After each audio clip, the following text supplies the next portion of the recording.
So there is some confusion with these people. Anyhow,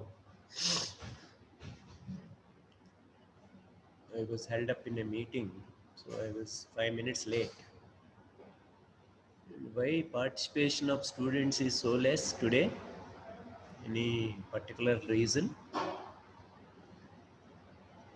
Half of the class is available only. What happened to rest?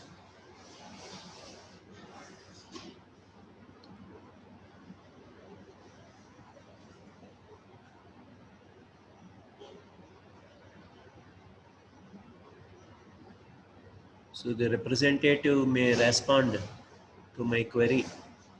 Whether he is there or not, I don't know. If he or she are there, they can respond for the poor attendance.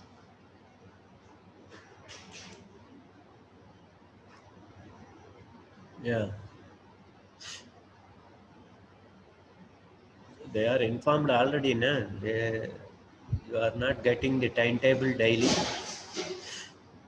What class will be? So only so far 82 are there. Rest of the people have to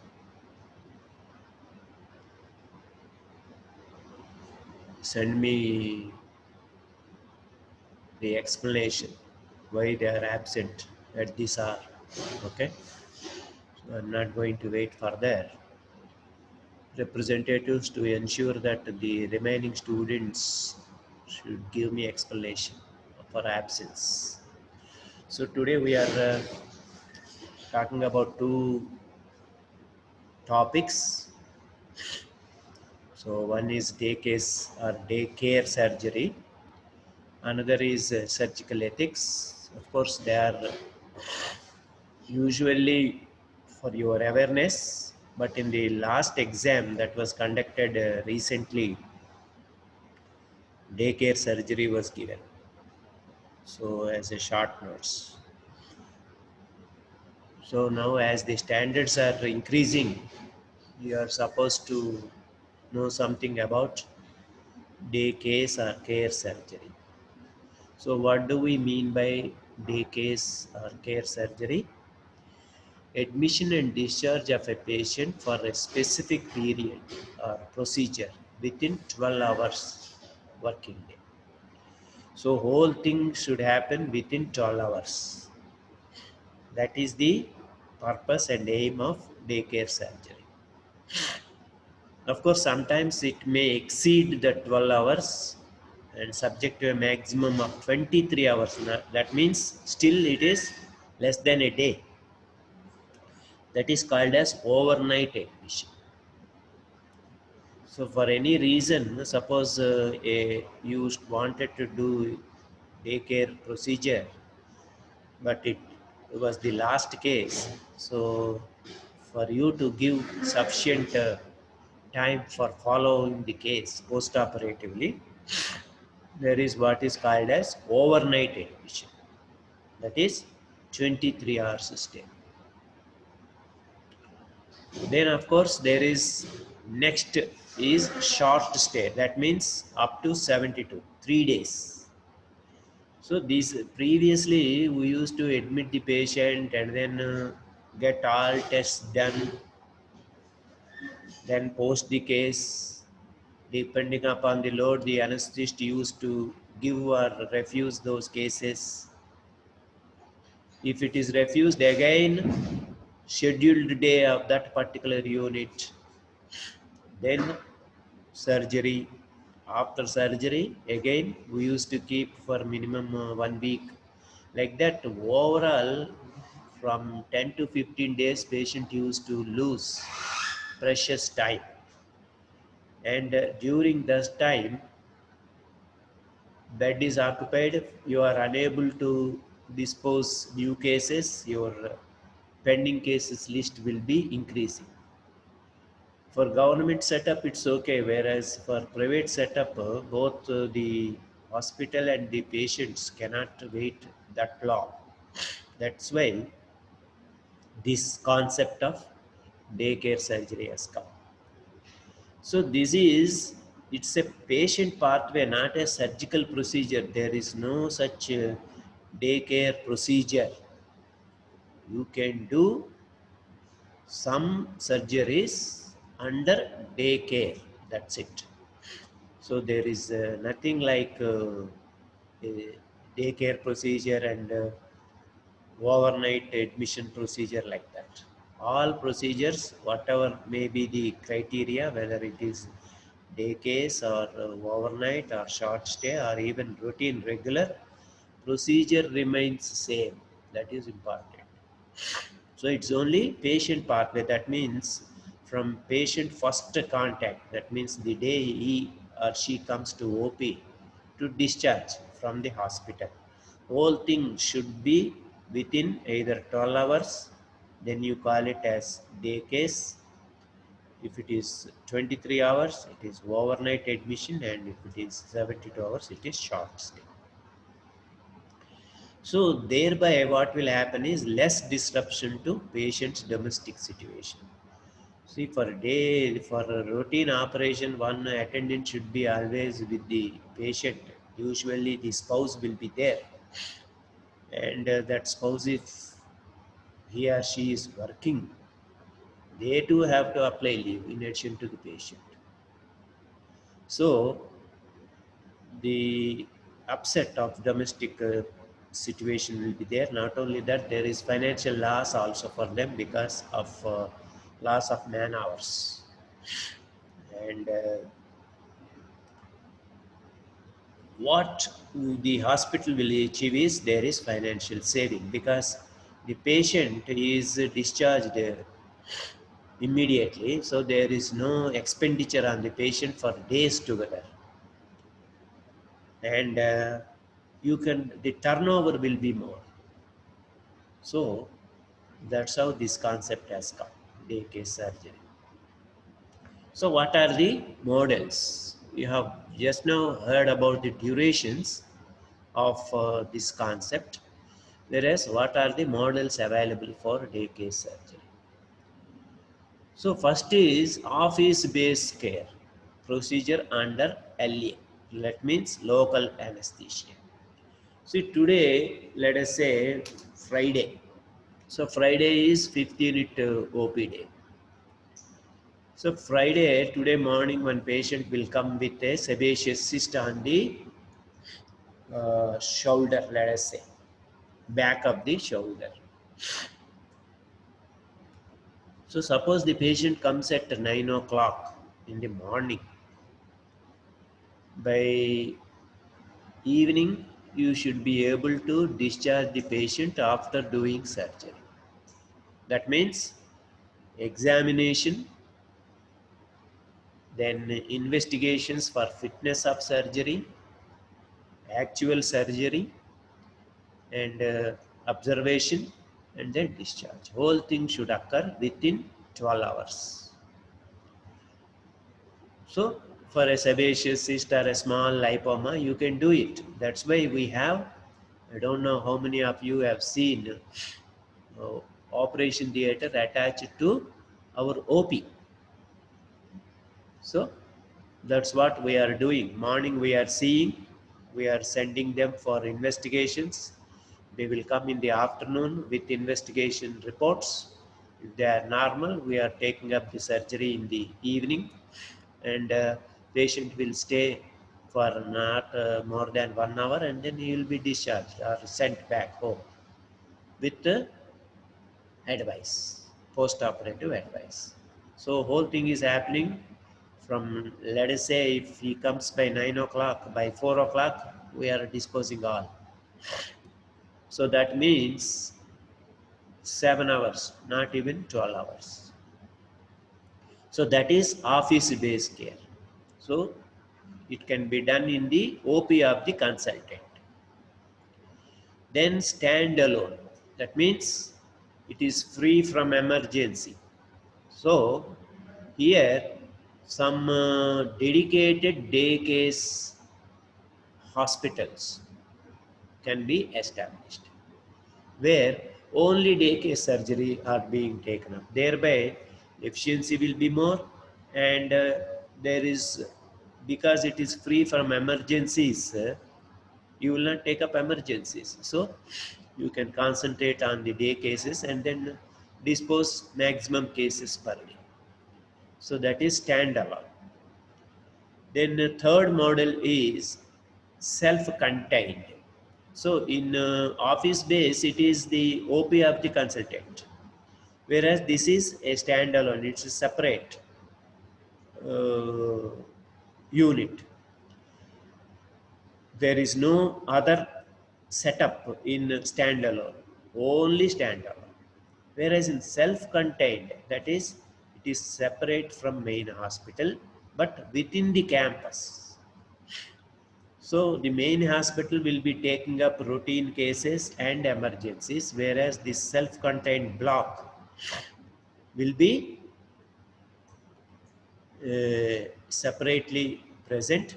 But the advantage from standalone is, suppose some emergency happens in standalone, because there is no emergency setup in this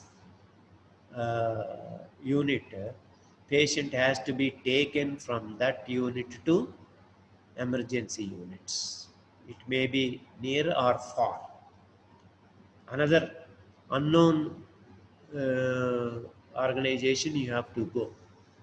Whereas here, same hospital but different units. So that is self-contained. Whereas routinely what we are doing is integrated, both day and short stay surgery. So we are doing here like this. Of course, for small, very small cases, office-based care we are giving, whereas usually it is integrated.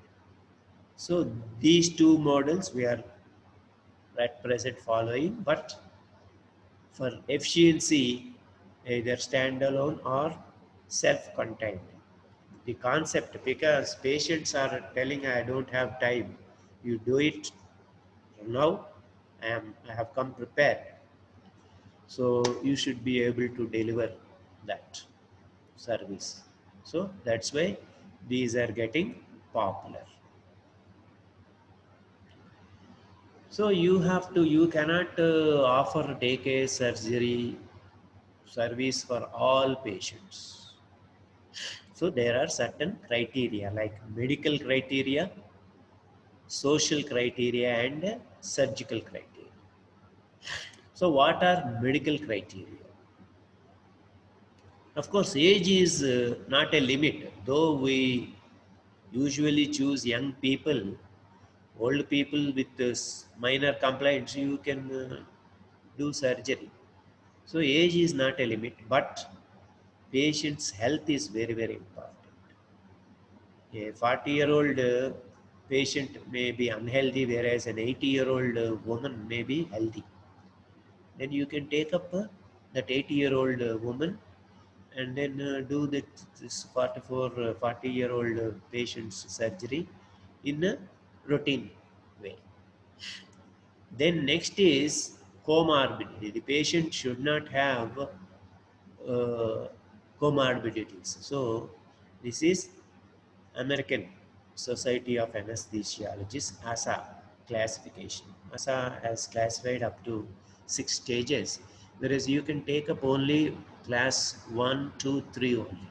You cannot take up beyond because they are sick patients, right? Diabetes is not a contraindication, but it should be well controlled. Well controlled means not 6 or 7, it may be as high as 8.5. So HbA1c up to 8.5, it's okay to operate as a daycare procedure. Then obesity. Obesity also, if the BMI is more than 40, you cannot take up. By the way, what is the normal BMI? What is the normal BMI we expect?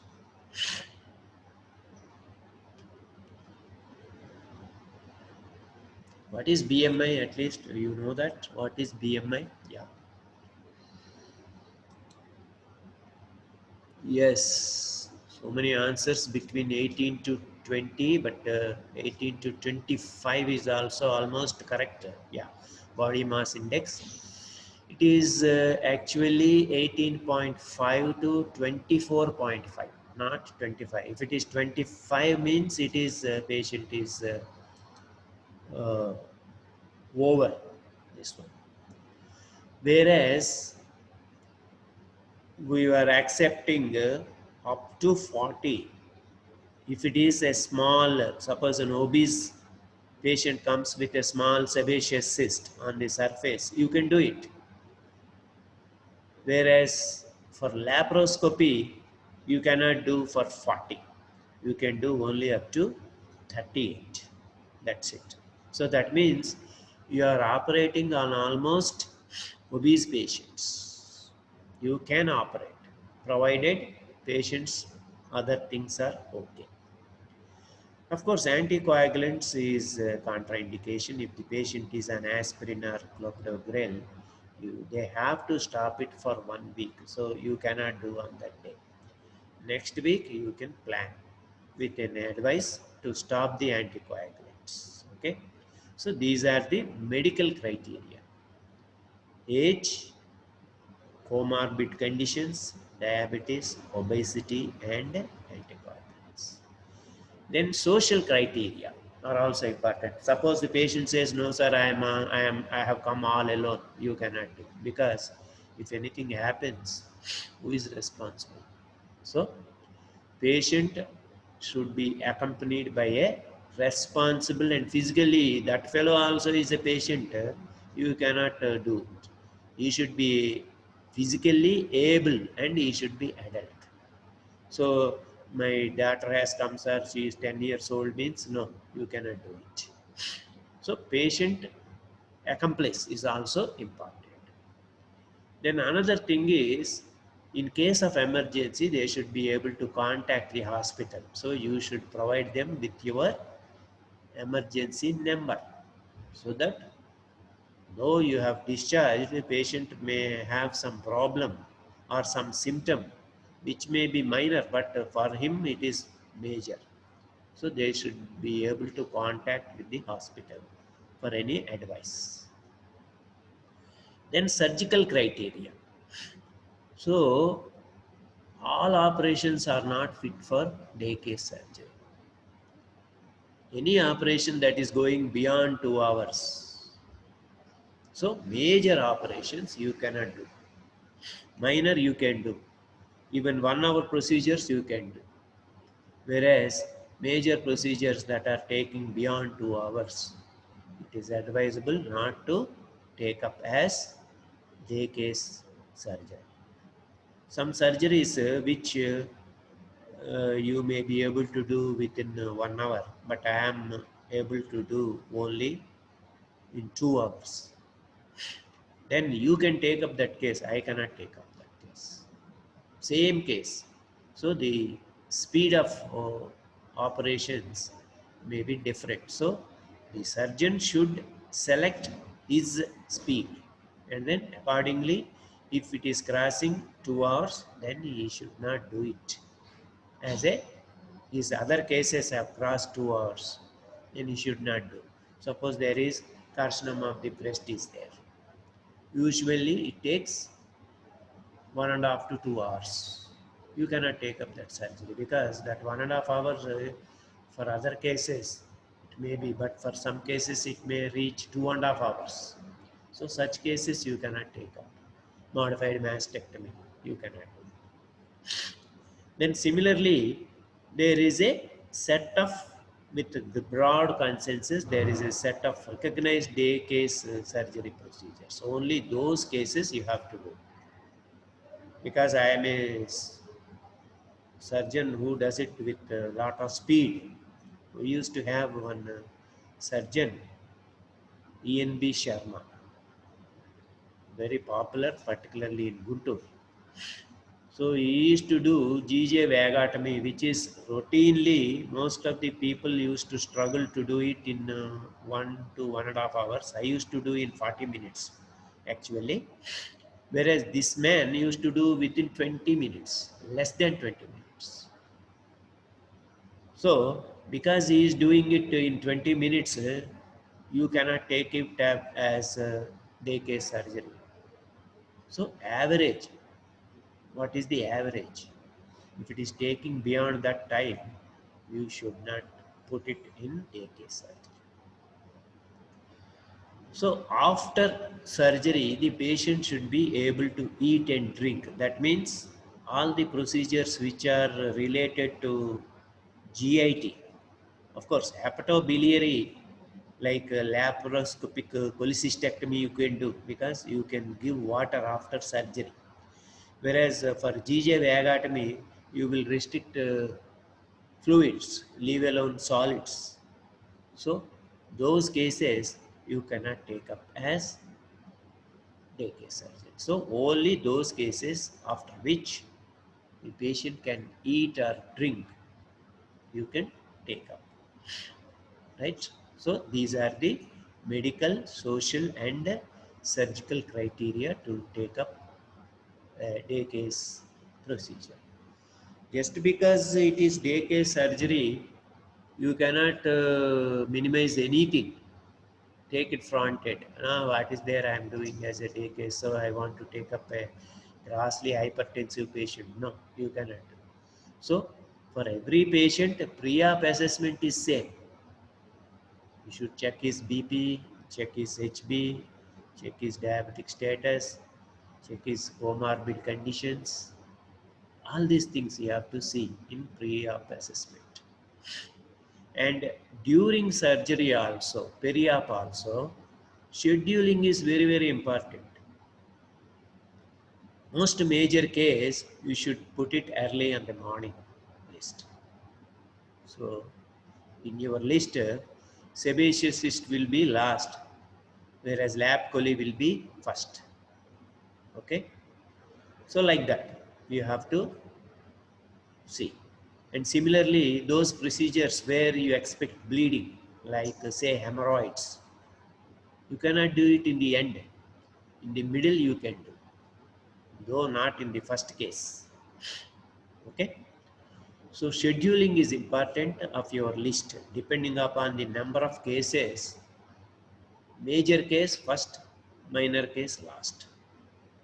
Then anesthesia also, you should neither give more or less. If you give more, you cannot discharge the patient. Patient fully, you should gain consciousness. Then only you can uh, discharge. Similarly, if you give underdose to discharge the patient, patient will have pain. Even during surgery also, they may contract their muscles, and then the surgery will become difficult and it becomes prolonged. So analgesia also. So analgesia also adequate, neither less nor more. Usually we give paracetamol depending upon the level of the pain. But sometimes you may have to continue with narcotic analgesics also. Another thing is, don't think that because it's a daycare surgery, post-op complications are also simple. No, post-op complications are same as whether you do it as a daycare surgery or a routine surgery. So same complications can occur. So you have to be vigilant about the complications and then make awareness with the patient, and also you yourself should be ready to take up any emergency. So that is the peri-op management. So next, as I told you, what are all the surgeries that can be done? In fact, 40% of elective procedures, 40% of elective procedures can be done as day case surgery. So if you go on listing the surgeries that are fit for day case surgery, in the abdomen, lap chole, that is laparoscopic cholecystectomy, even fundoplication, lap fundoplication, Lap fundoplication routinely open means it will take hours, whereas lap it may take 1.5 hours. So that procedure also can be done as a day case surgery, and the patient can be sent in the night or in next day morning. We usually send next day, both lap chole and fundoplication we are not doing, but lap chole, suppose we do today, overnight stay, tomorrow morning we will discharge. Even inguinal and femoral hernia, they can be sent home same day. Right now, we are keeping for days together unnecessarily. Similarly, circumcision. This is, of course, we are sending the patient almost after 1 hour after surgery.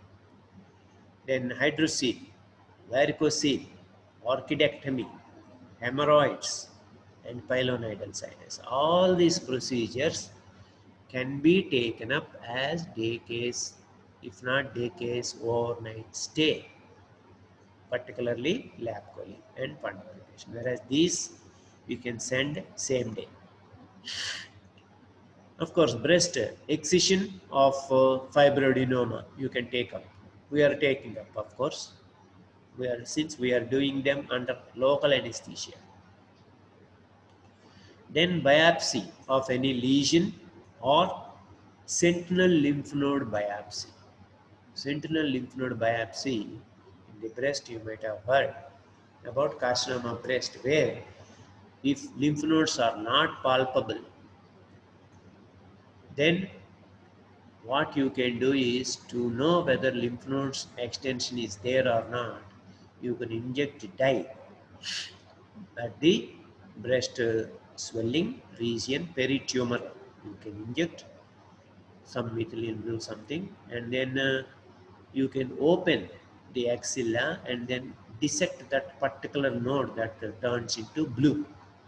That means that is the first lymph node, first drainage drained lymph node is that particular one that turns into blue. That you will excise lymph node, you will excise and then send it for biopsy. If it is involved means you have to do axillary dissection later. So that's why sentinel lymph node biopsy can be taken. Then in neurology, this prostatectomy with laser, so laser prostatectomy, it can be taken up. And in orthopedics, you might have heard about Dupuytren's contractures, where you can simply do fasciotomy or fasciectomy also. Then a bunion, particularly around ankles, there may be bunions, something like ganglion. So same is the case with ganglion also. Of course, nowadays we are not excising ganglions. We are injecting hyaluronidase and steroids so that it may not recur. Then carpal tunnel release and even arthroscopy can be done as these case procedures. And in vascular, you can do varicose vein procedures, and then thoracoscopic procedures, minor procedures can be taken up by daycare procedure. Okay, so these are all the list of daycare procedures, right? Almost all of them are routine cases, as you can see, hydrocele, hernia, that which we do, and then keep the patient for days together, unnecessarily wasting their time and your time also. So you can discharge like that. Okay. So of course, not only this is limited to elective surgery, even emergencies. Suppose patient sustains some knee injury, emergency arthroscopy can be done.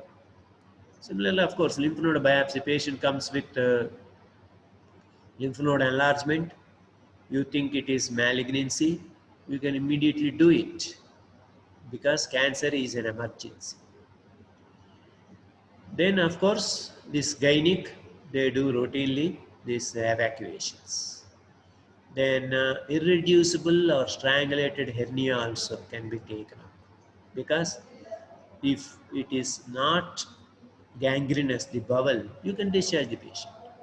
If it is gangrenous and you have resected, then you can keep the patient for few days. Whereas if it is not gangrenous, just like routine hernia surgery, you can proceed. Then in orthopedics again, K-wiring. Then lap appendix can also be done under day case surgery as an emergency. Laparoscopic ovarian cystectomy can also be taken up. Then internal fixation, tendon repair, all these procedures, though they are emergency, they can be taken up by daycare procedures. Okay. Then a successful day surgery requires what are the three important points? Good hemostasis.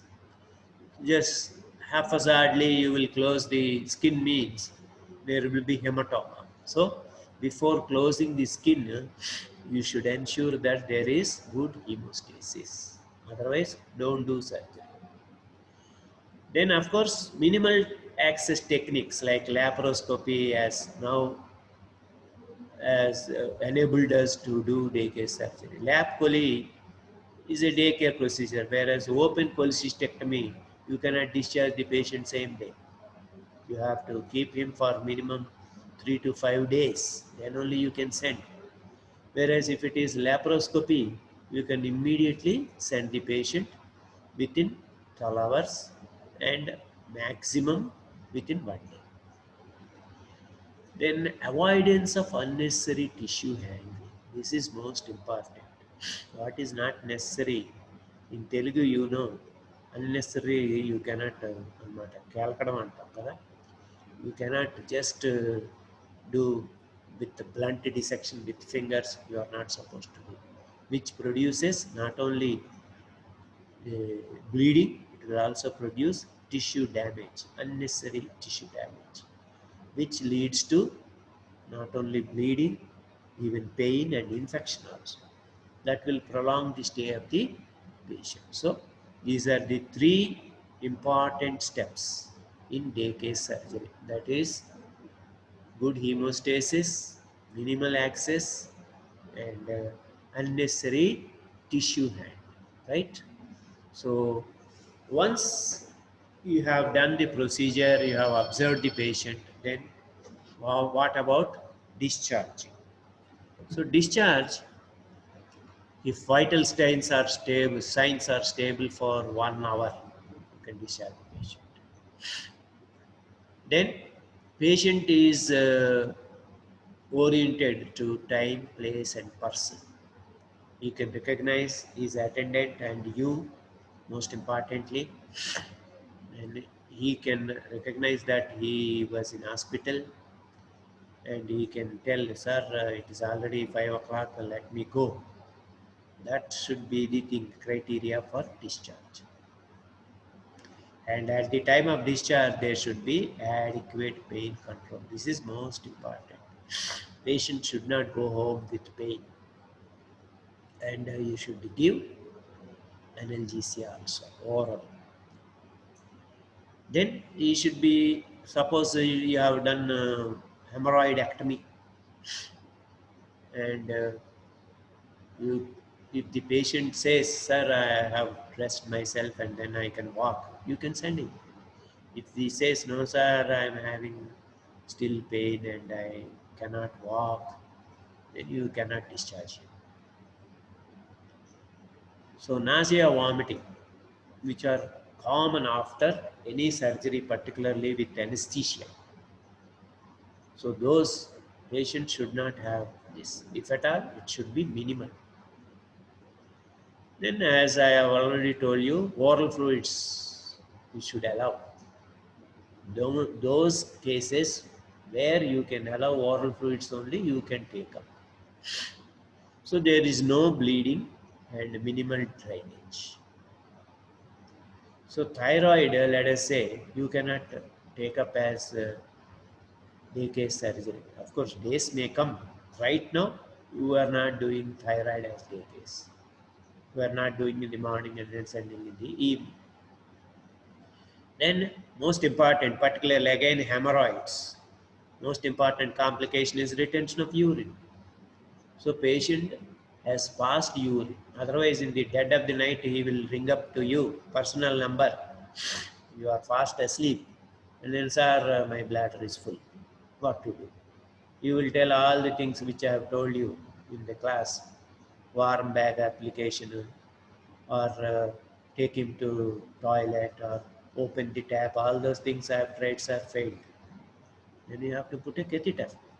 So in the dead of the night, you cannot go for putting a catheter. So that's why patient should be able to pass urine. Then only you can discharge. If not, you have to wait. Because I have done a day case surgery, it is not a dictum that I should discharge him same day. If necessary, you have to keep him. So again, same responsible adult is there to take care of him. Then you should be able to give written verbal instructions. Should be giving instructions, proper instructions, so that patient can follow after going home. And you should give them emergency number also. In case of need, you have to give emergency number also, right? So these are the criteria for day case surgery, right? Now let us go to another topic, that is surgical ethics. What do we mean by either surgical or medical ethics? So here, because we are surgeons and this is a surgery class, I have taken up surgical ethics. All of you know that a surgeon cuts, draws blood, causes pain. We cause all these things, and even post-op scar is also there. But our intention is not to cut the patient. We are not cutting spree. So this a criminal also does all these things. He can cut with a knife or a sword. He can draw blood by puncturing, and he can cause pain by hitting. But he is a criminal. His intention is different. Whereas our intention is different. Our intention is to treat the patient, thereby cure the disease. Not only that, patients submit to surgery because they trust their surgeons. There is a trust between the patient and the doctor. Whereas in a criminal act, why anybody should trust a criminal, isn't it? So now comes the question of good professional practice. What is good professional practice? It relates to taking proper consent. This is the most important. People will land in trouble because of this. So, in your anxiety to do daycare surgery, if you have not explained the procedure properly, then you will land in trouble. Not only that, you should maintain patient's autonomy. What is patient's autonomy? Patients have the right to exercise choice over their surgical care. You cannot simply say, no, I am going to do this procedure on you. Without his consent, you cannot do that procedure. No. You should tell what are all the options available. And also another thing you can tell is, see, these are the 3-4 procedures that are available. And the procedure which I suggest you is the best according to me. Not only that, I am most proficient in that procedure. If you want separate, suppose let us say cholecystectomy. So in the beginning of laparoscopic cholecystectomies, I was not trained. So patients used to come to me and I used to tell them, see, you need cholecystectomy. The best procedure is laparoscopy. Then do it, sir, they used to say. No, I am not trained in laparoscopy. So if you want, I will do open procedure, open cholecystectomy. Then what is the difference, they will ask. See, open procedure means you have to stay for more days. you will have more pain, then who will come? They will go to only laparoscopy, because patients are not coming to you. You cannot tell, no, no, this procedure is best, open procedure is best. You cannot tell like that. So not only that, though you know that the particular procedure which patient is preferring is not the correct, but you cannot influence him. You will explain. But if he says, no, I want to undergo only, now, let us say, same case, cholelithiasis. Now I will say, see, lap is the best. I am very efficient in laparoscopy. You undergo laparoscopy. Then the patient says, how much cost? I will tell something which is more than open procedure. Then they will say, no, sir, please do open procedure only. I should not say, no, no, I will do only laparoscopy on you. If the patient is prepared, so he has the right to exercise choice. Not only that, he has the right to refuse treatment that they don't want. You cannot force the patient to undergo treatment in your hospital or in your setup. And he may not need any treatment. He may decide against treatment. Let us say terminal cases of cancer. No, no, I'm going to try this particular medicine. Please wait. You cannot say. The patient says, "Why is it going to work?" No, I don't know. It may work, may not work. Then if the patient says, no, I don't want that particular treatment, you cannot force that fellow to undergo that treatment. So that is the patient's autonomy, right? Okay. So consent, what is this consent? So it is our duty to obtain informed consent before the commencement of treatment. As the treatment is going on, you cannot take hurry. You cannot ask the patient to sign a consent form that is standardized for any treatment. That is the same consent form our nursing home people will have. No, it should not be standardized for any procedure. Should be depending upon that procedure, you should take consent. So that is before starting the treatment, not after you have started treatment. So one thing that you have to keep in mind is there may be a gap in understanding between a surgeon and his or her patient. So you think you have explained properly, but his patient's IQ may not be equal to yours, or it may be more also sometimes. They might have already searched in Google all complications which the Google says. They will narrate to you. Though you may say, no, no, they are not common, he will say, I have seen, sir. It is there. So that is, there is a gap between understanding between the surgeon and the patient. So that gap, as narrow as possible, should be. Then only you can have peaceful sleep after doing surgery. So next is, as I told you already, patient needs to be given appropriate and accurate information.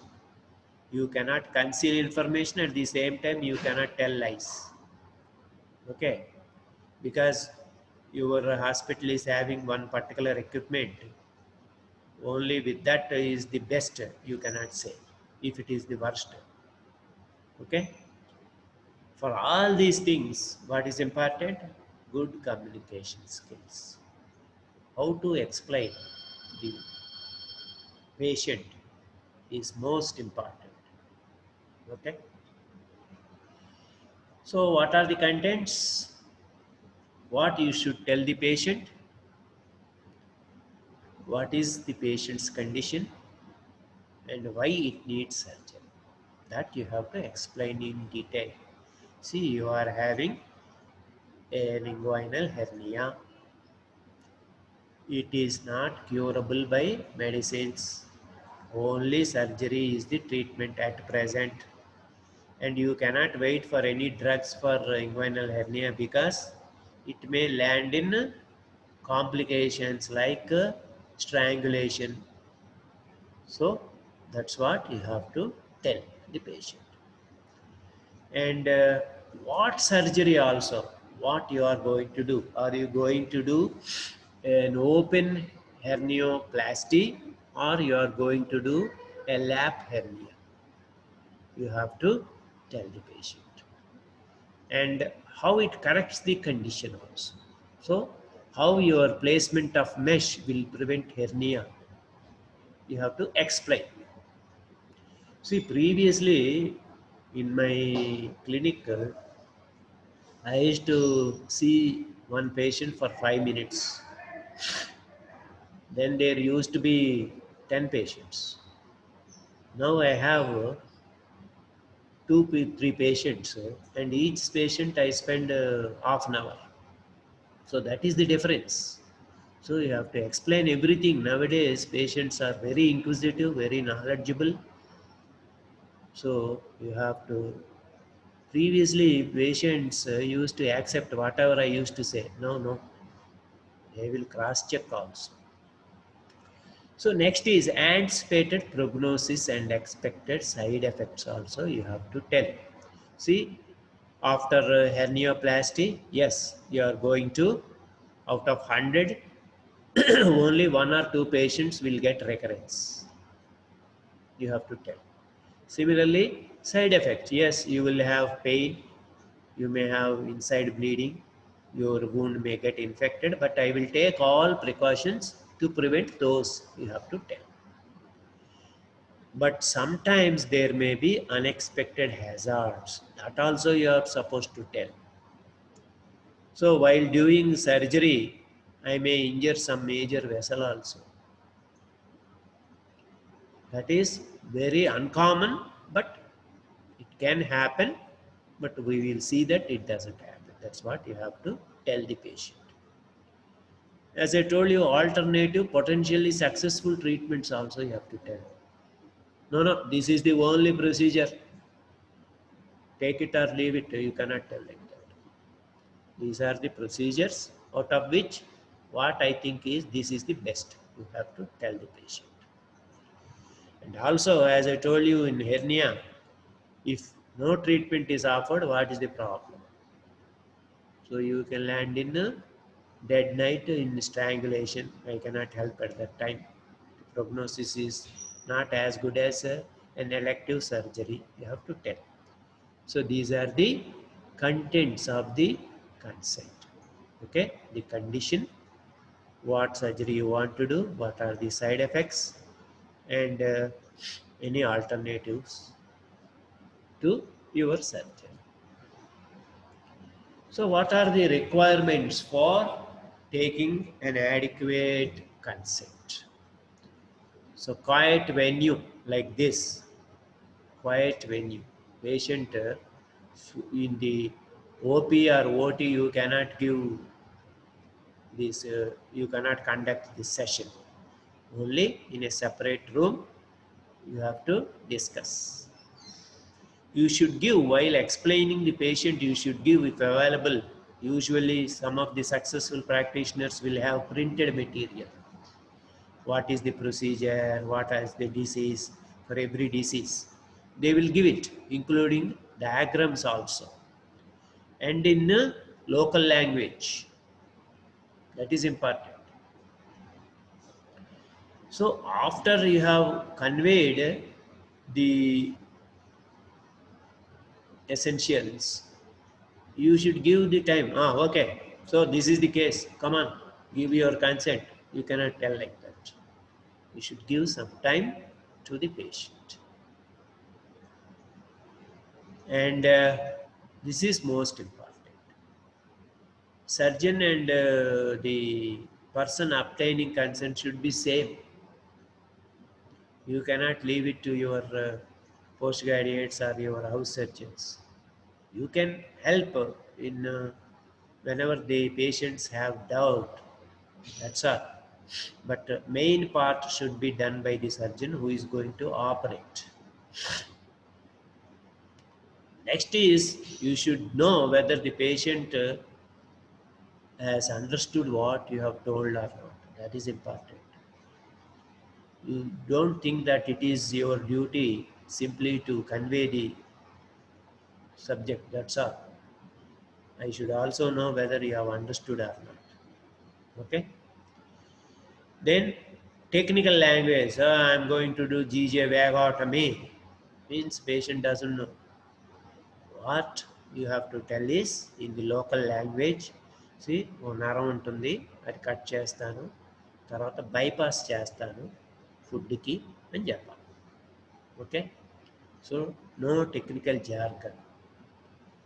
If necessary, suppose in Visakhapatnam we get many Odia patients. So you need a translator, and successful practitioners will have translators also. And they themselves might have learned. I have not learned so far Odia, though I can speak in Hindi. Then this is what I do in after my class, but no response from most of you. Very rarely I get questions. So asking patients if they have further questions. You think you have explained in detail, patient also, you think patient has also understood what you have told, but still it is your duty to ask any questions. Okay. So who can give consent? Only adults patients. Adults means after 18. And they have capacity to give only. Those who don't have capacity cannot give.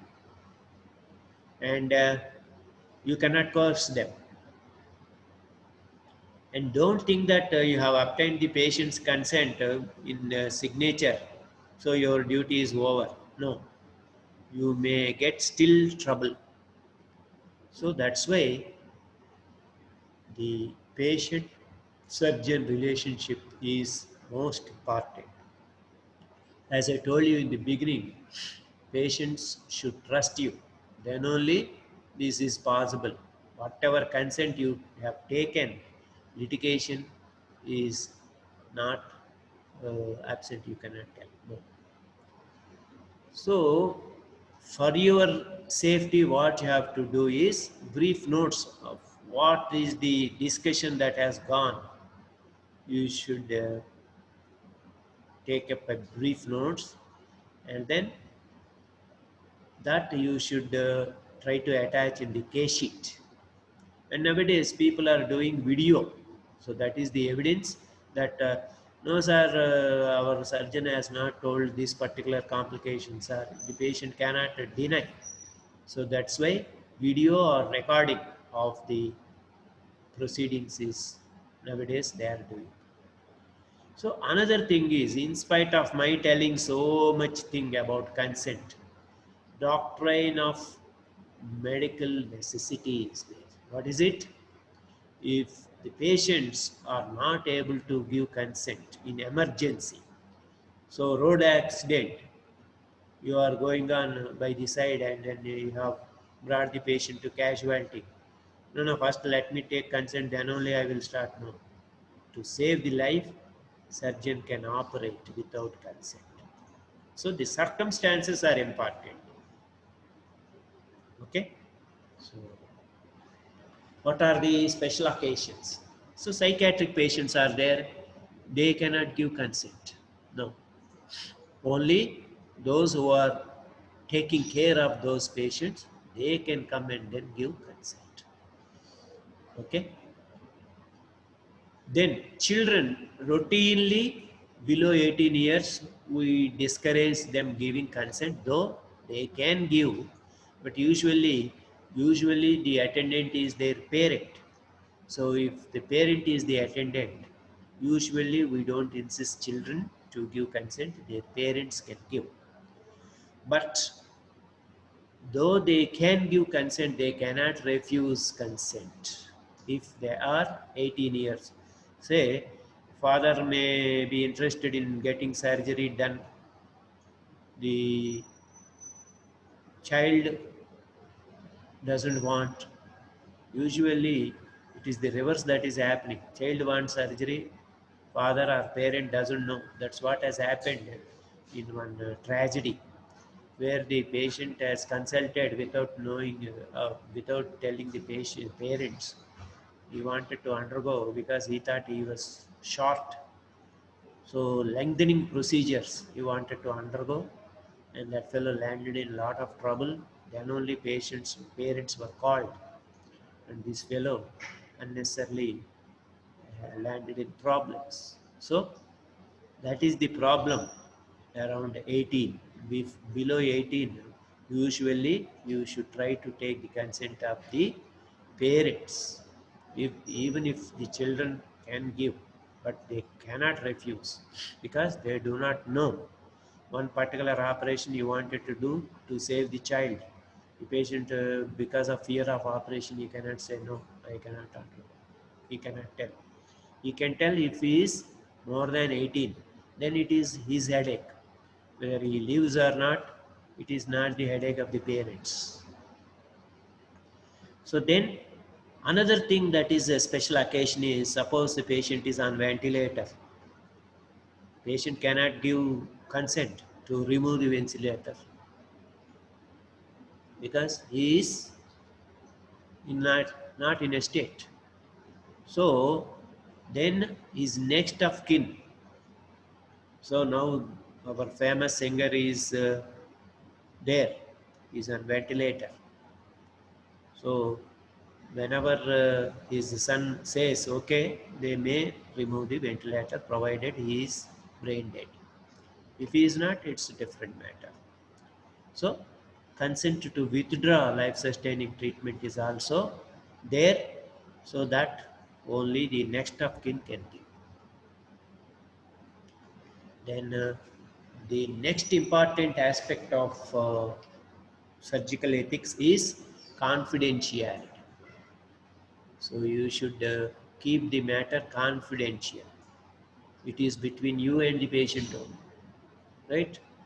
So you must respect patient's privacy. You should not communicate to anyone else. If the patient says, sir, please tell my attendants also, then you can tell. Otherwise, no, cannot tell. So why you should not? Because it is the trust, as I told you, that will be undermined if you go on telling. Okay. Of course, there are occasions like say this epidemic, you cannot keep the COVID positive patient in your hospital without informing the authorities. So when there is breach of public interest, then you have to tell. Similarly, even HIV patients also, you cannot tell that this fellow is HIV, so be careful. You cannot tell.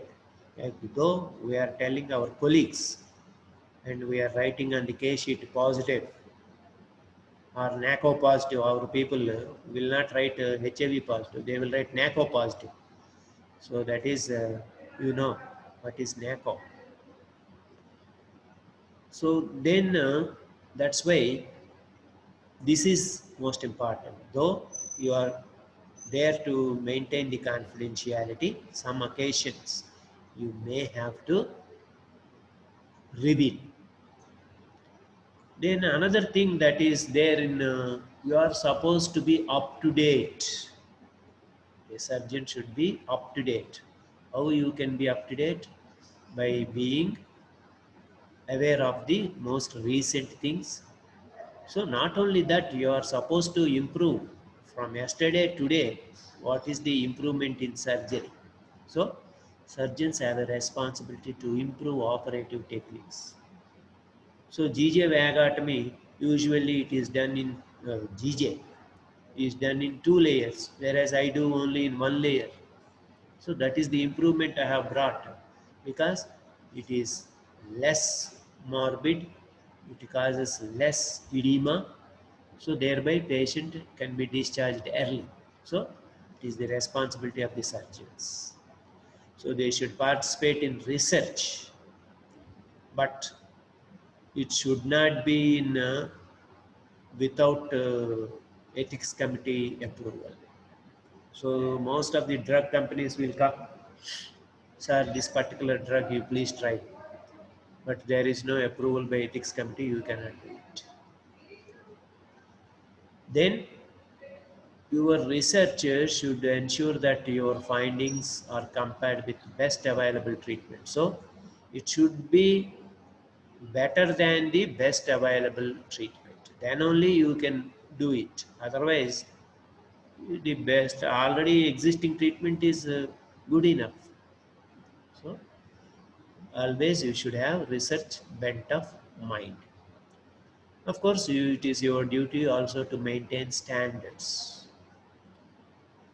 Strictly speaking, nowadays, a surgeon, I cannot do, I should not do a cesarean section, though I am capable of doing. I cannot do or should not do hysterectomy. People are doing, that's a different matter, but you have to offer specialized treatment in which you are trained. You are not trained to do hysterectomy. It is the gynec people who have to do hysterectomy. But most of the hysterectomies are done by general surgeons, excepting people like me, of course. Then, once a doctor, you are all, once a this student, you are always a student, particularly medicine. Once you have started pursuing medicine, you should continue it. This continuous medical education should be there.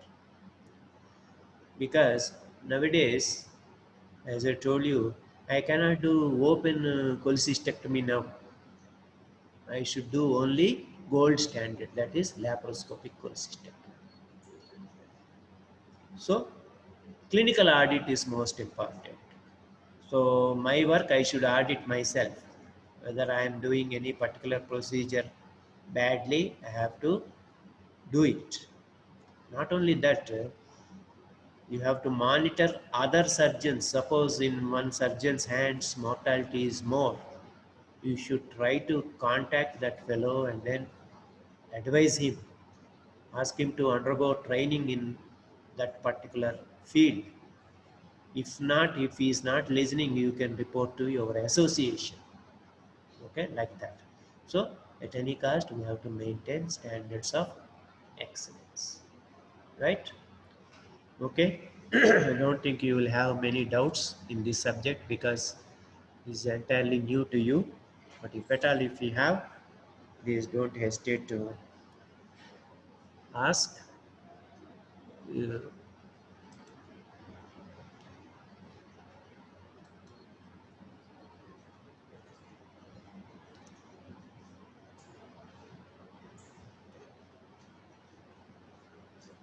yes, any question?